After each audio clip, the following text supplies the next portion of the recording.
Thank you, everyone, for joining us. Kirsten, over to you. Hi, thank you so much. So my name is Kirsten Judson, and I am a fractional product marketing leader. So I do the marketing area of Fractionals United. Welcome to today's Lunch and Learn. And this is about creating a sales sheet for yourself. These are also known in the industry as one-pagers, sales slides, one-sheets. Basically, it's a one-page synopsis of what you do. And the inspiration for this was the number of people who I met that I was connecting with, especially with Fractionals United, really wanted to discuss sales sheets. So the conversation came up quite a bit. So I thought it would be a great topic for a session like this. And I do have to admit my product marketing DNA kicked in a bit too. This is something that we do quite often in product marketing.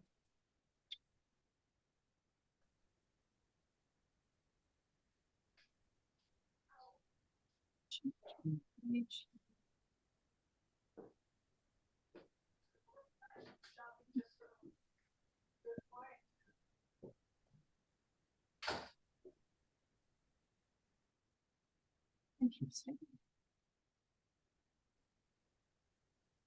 Everything okay? Yeah, it won't let me change to my next page. Let me figure out why.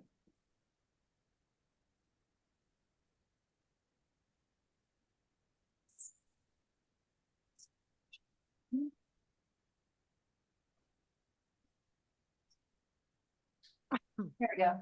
Perfect. Okay. So the agenda for today will be why a sales sheet. Who cares about a sales sheet? Why? We'll talk about some use cases. I'll give you a few design tips, some ideas on how to go about putting it together, focusing on the sections of the design sheet that make up my sales sheet. So I'll use my sales sheet as an example. And then I'll also provide some additional examples at the end. And then finally, we'll have lots of time for questions, I suspect. Kirsten, I'm sorry. Somebody chatted that it's hard to hear. Can you maybe increase your volume slightly? Yeah.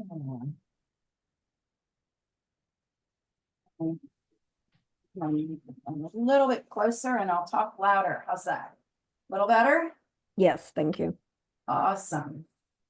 Okay, so why a sales sheet? I use this after calls with prospects. I use it with current contacts so they can sell internally. So if someone wants to let other people in an organization know who you are, they can use this themselves. I top up my current content, so the content that I've created for myself to talk about who I am, what I do, my website, top off my website, and so on. The other really important part about this sales sheet is that it gives you an opportunity to think about what your pitch is going to be and to really tighten up your ability to describe what you do and how you do it. So that's kind of an added value to this as well. Gives you a lot of great talking points.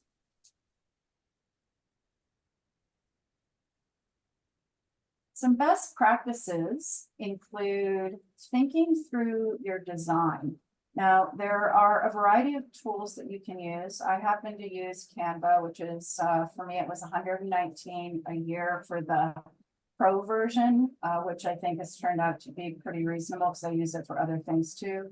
The benefit of it is that I can use their templates to create a lot of the content that I put together for myself. I think this one was maybe from the resume templates, but there's plenty out there that you can use. The other thing to think about is it's really important to divide into very easy to read sections and using colors to highlight these sections, using dividing lines, whatever you can do to highlight these very high level, concise, well thought through sections is really important. You want it to be very easy for anyone to read and also, more importantly, to remember. So match your design to what you use every day, to your branding. If you've thought through your branding, if you haven't, it's something to consider. What do you want to look like when you're presenting yourself as a fractional leader? And then also the other thing to think about is being prepared to revise this. So another best practice is to add a photo, and I'll show you some examples of that towards the end. So as I was putting this together, I thought, gosh, it'd be great to have a photo on here. I do have photos in lots of other places, but I noticed that there were some other examples that had photos. So this is why I was inspired to be sure to include, as I talked through this, that you need to be prepared to revise this and create a refresh as you need to. Okay, so this services section. For me, as a PMM, I wanted to focus on my differentiation. I wanted to really fine tune my value prop. How am I different than other product marketers that are out there? What is it that I do that's different or really exceptional that I want to hang my hat on and make sure that I'm getting in front of my buyers, my clients? This will create an interest for them into what you will accomplish for them. The areas I chose are areas where I can focus, and then I wanted to inspire a second meeting. So remember earlier I touched on thinking about what you do and identifying what you do. Some people call this niching. It's not my favorite word, so I just call it, this is what I do. But you do need to think about how to be concise about that. So I focus on the areas where I can inspire the second meeting, where I can really drill down into each of these use cases past the initial call. So if someone has this in their hand, my next session with them would be drilling down into each of these areas: product marketing, go-to-market, and voice the customer. And for each of these bullet points, I have a continuation of my story. So this is the backbone of your services. It leads to content development for your other biz dev purposes. One thing that I wanted to mention is try not to overdo this area. I have 3 things here with 3. I do have 4 bullets in one. But you want to keep this to 3 to 5 things, no more than that. And 3 to 5 are kind of magic numbers in marketing. So that's why I suggested those.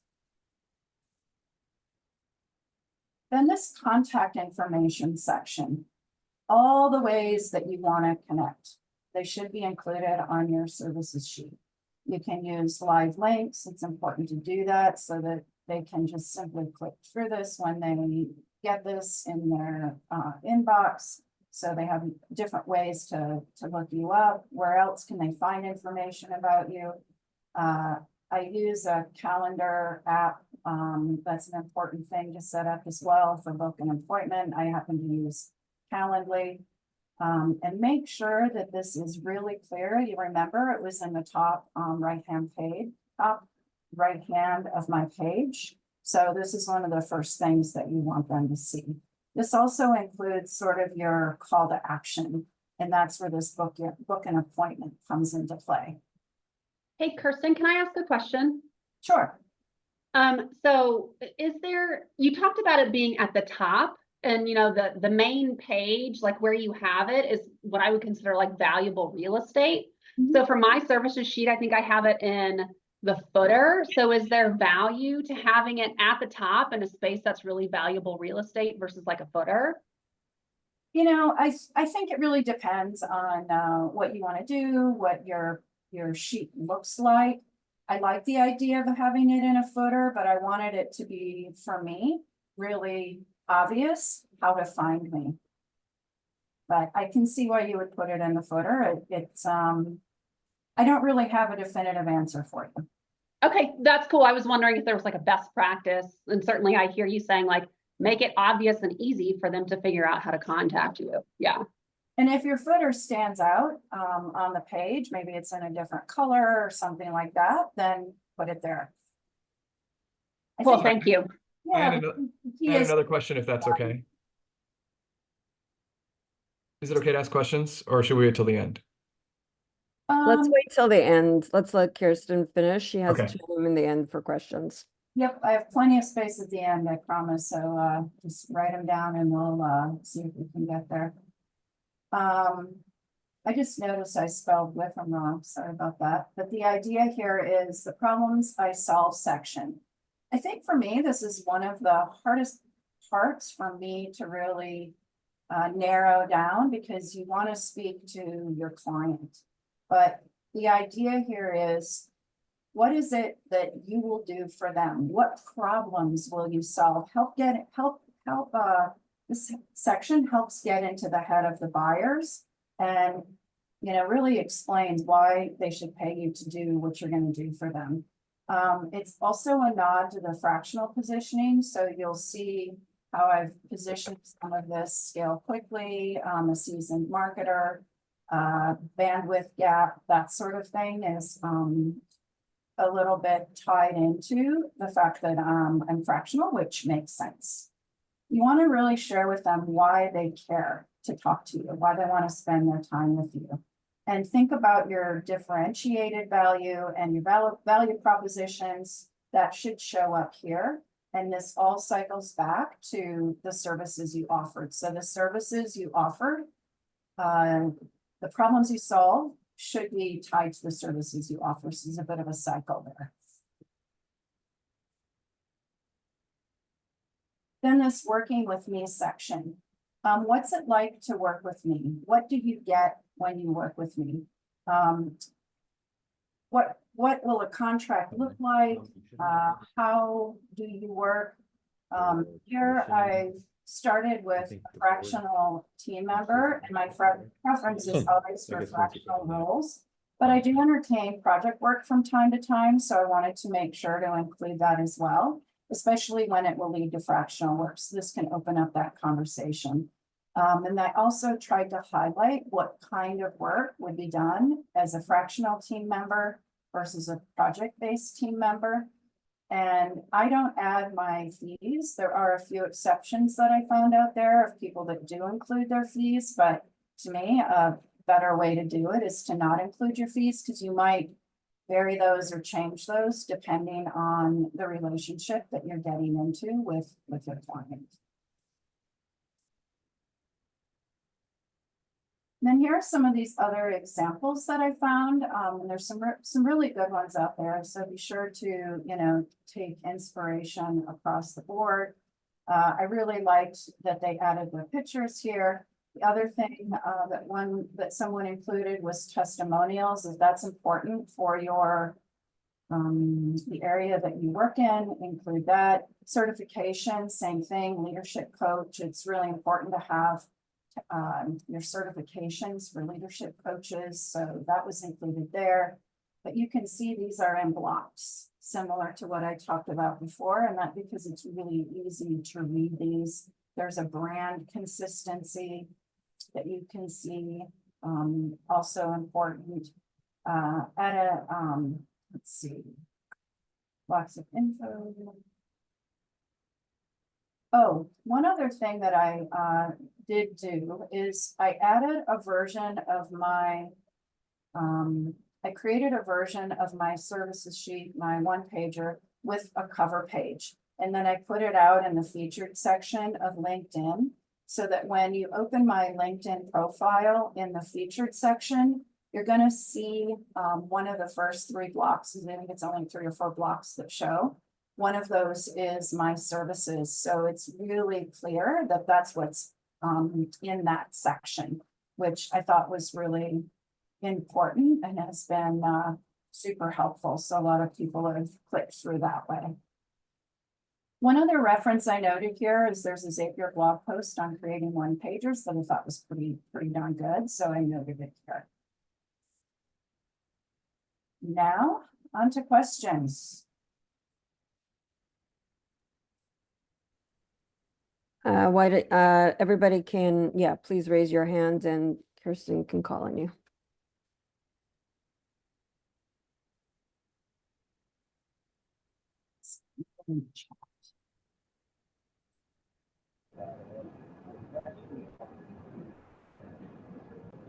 Please keep yourself on mute till you're called because there's background noise.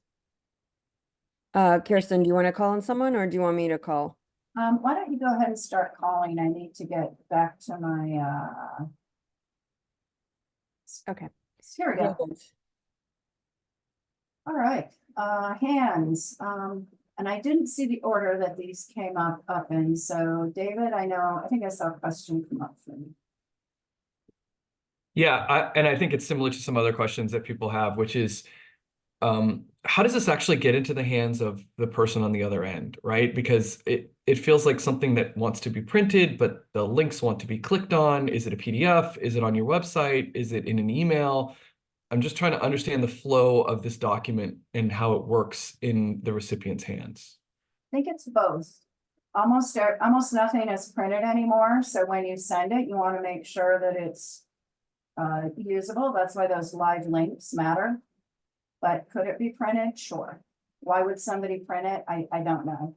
But the idea is that it's a one-stop shop for everything that we do. I'm not sure if you were there in the beginning, but a lot of people use this after a call with the prospect. When somebody says, send me who you are, and they want something more than your LinkedIn profile. They want something they can pass around the company. They want something that doesn't get lost. So those are some of the ways that people use it. Some people put it in their files for future use, that sort of thing. Sorry, yeah, maybe just specifically, like, what is the file format that you send it out? Is it Word doc? Is PDF? What is it? Mine is actually a Canva doc. A Canva doc. Okay.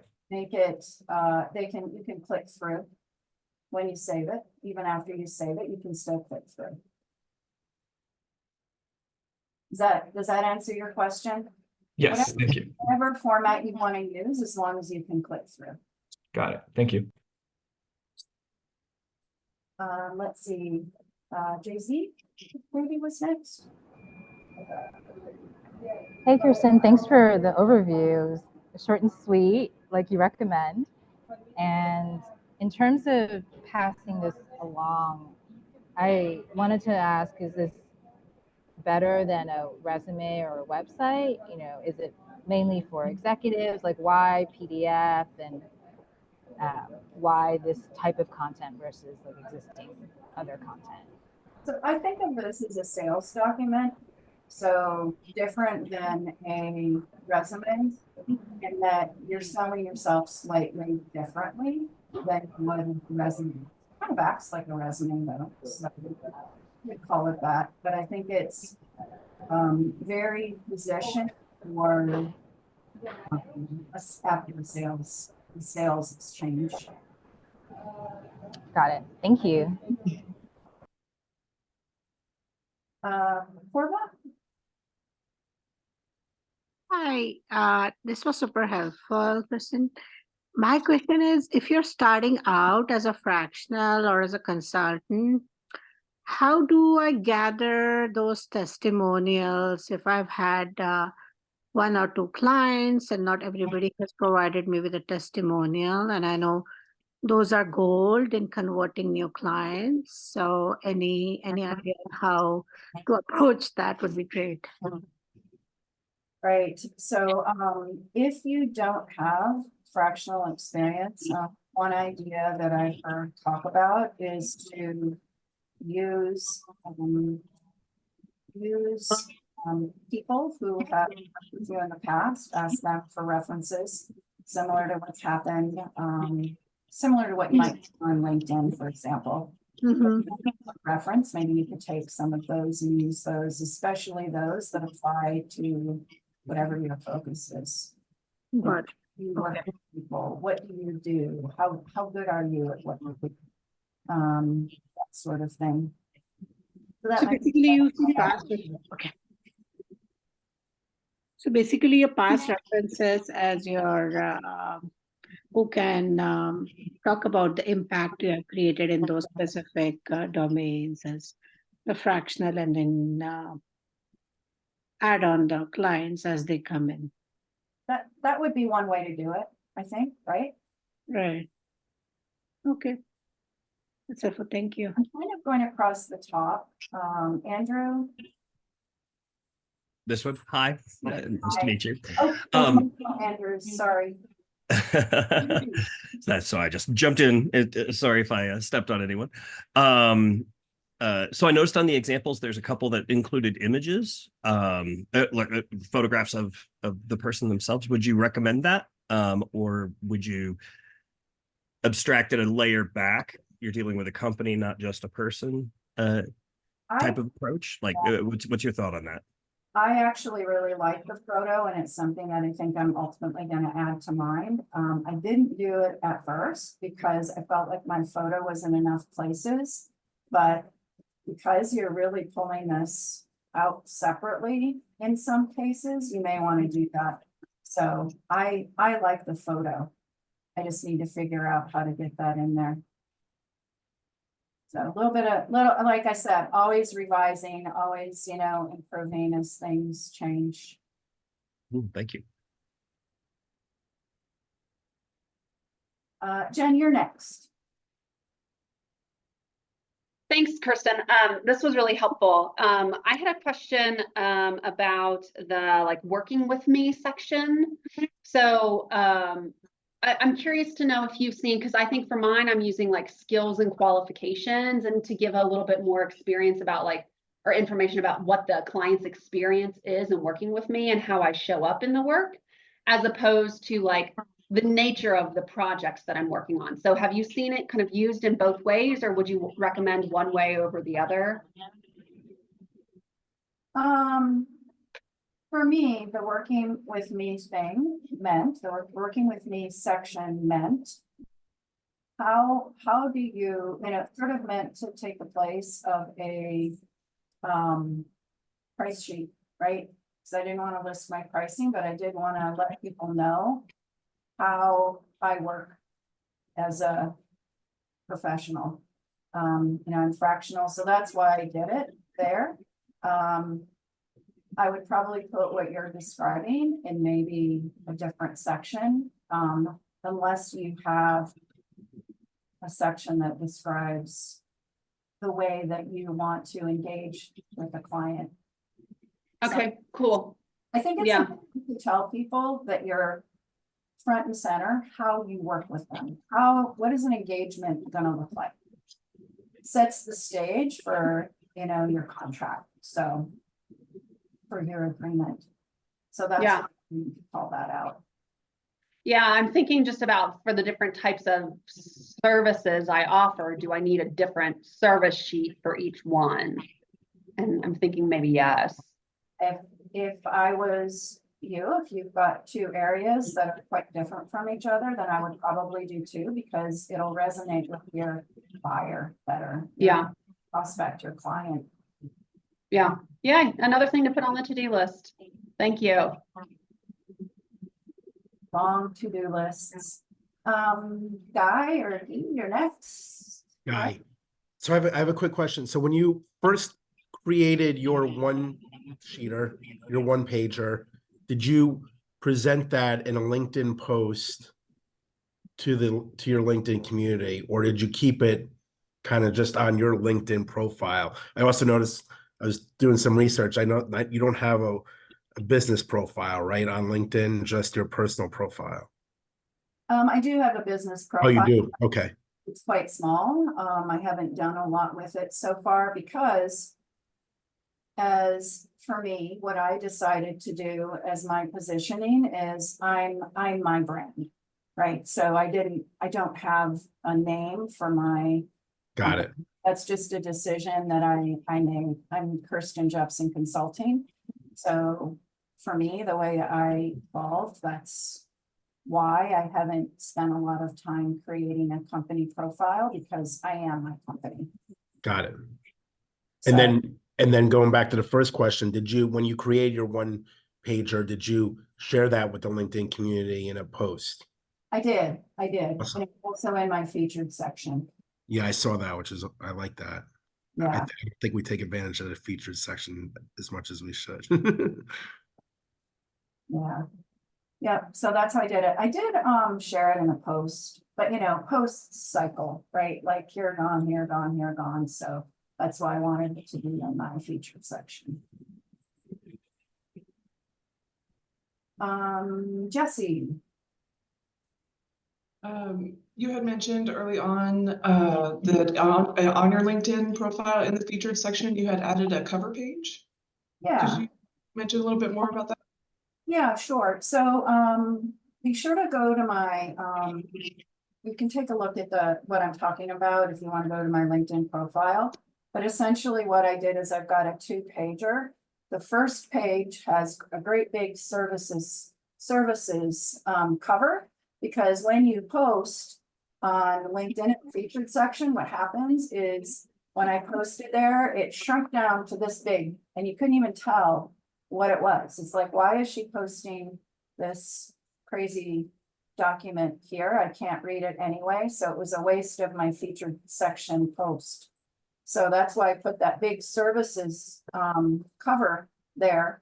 And, my intention is to continue to do that with anything that I post in that featured section, because you want it to be used as people read through.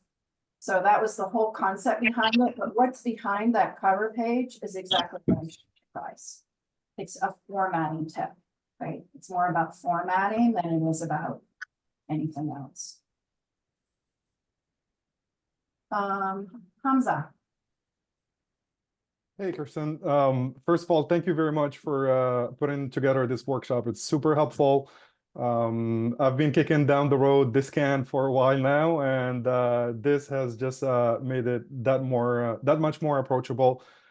So definitely going to be working on that very, very soon. Just wanted to share, hopefully, some helpful suggestions for the group. I think earlier there was a question about the contact information, whether it should be in the footer or in the area you put it at. So sharing my experience, I used to work in a .com, and we did a lot of testing on homepages and pages and content in general. And heat maps usually the top right or top to center right area of a page is the prime real estate. So it makes a lot of sense to me, at least, that you put it there. I think that's a great way to go about it. And then also in those calls to action, what I was going to suggest is if you use HubSpot, for example, they have some tracking URLs that you can actually put in there and start seeing when you it's very amateurish, but if you send it to someone today and they click on a link, if you track it visually for the next 48 hours, you would know that they're actually consuming the sheet that you send them, and that gives you an inclination on perhaps when and how to follow up, especially if you have different calls to action. And on that note, actually, the last thing that I wanted to suggest is if you're writing for blogs, or if you have some thought leadership content that you have out there, and I realized that you do, Kristen, because you're a member of the Product Marketing Association. So similar type of content, perhaps also include like a read more about insert content and track the URL and see if people are actually engaging or not. And that's what I wanted to share with the group. Hopefully it helps. Awesome. Yeah, even in the services list, most of my content is about what I do and the industry that I'm focused on. So there might be an opportunity to put some links in there as well. Yeah, that's a great idea. Thanks. Thanks, Hamza. Let's see, I think Robert. Hello. Fine, I should say. A quick one for you. Have you done any sort of metrics? Because you implied that you continually revisit and re-edit to know which of those sections drive the most interest. I have not done, I don't have any metrics specifically on the sections now.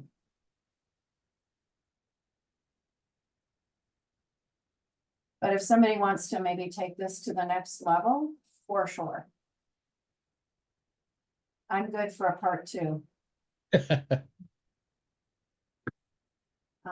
Let's see. let's go to Bartholomew, then I'll come back to you, Jay-Z.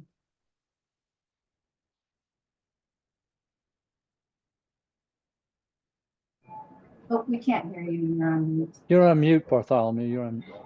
Okay, thanks for the notice. First of all, thanks a lot, Kirsten, and for the session, and as well as for the deck. I think this is probably an easy question for someone like me who is starting out as a marketing fractional lead. What are the thought process or perhaps an anchor or basis for me to determine my rate card? So that's probably a whole nother lunch and learn. But there is data out there. The first thing I would do is, chat GPT, and you'll get some rates back. There are people that are out there doing a lot of deep dives into that very question. And it's not necessarily an easy answer because it depends on a lot of things, your relationship with the client, your experience in the industry, your level of experience, how much the industry needs you at any given point in time. So there's a lot of factors involved. Got it. Thanks a lot, Kirsten. Yeah, keep looking, keep researching. Yeah, and there is out there, and there is information out there, but it's kind of specific for probably this call. Jay-Z, do you have a question? Yeah, to whoever was talking about tracking the links, if you could just put the info in the chat, like I think through Canva and through all these PDF makers, you can track the links, but I just wanted to confirm. And then the second thing, some of us have a lot of different offerings. Like I offer AI, but I also offer design thinking, and sometimes I offer it together, right? So in terms of having different sheets, that seems a little overwhelming. Do you recommend just having one sheet with everything, or do you really recommend different sheets depending on how the conversation went? It all starts with your buyer. Is your buyer the same for those services? If the answer is yes, then you don't need to. If the buyer is different for those services, then you need multiple sheets. Because it's all about the buyer. That's where it starts. So, you kind of have to answer your question that way. And I agree, you don't want to get too overwhelming. You're one person, how many different sheets do you need? So depends. Jen asked a similar question earlier. She's got, I think, I've spoken with her before, so I think she's got 2 different buyers. So that would mean 2 different sheets. Thank you. Yeah, you bet.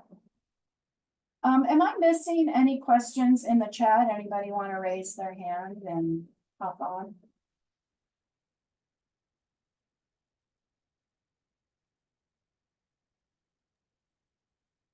Any further questions? Doesn't look like it.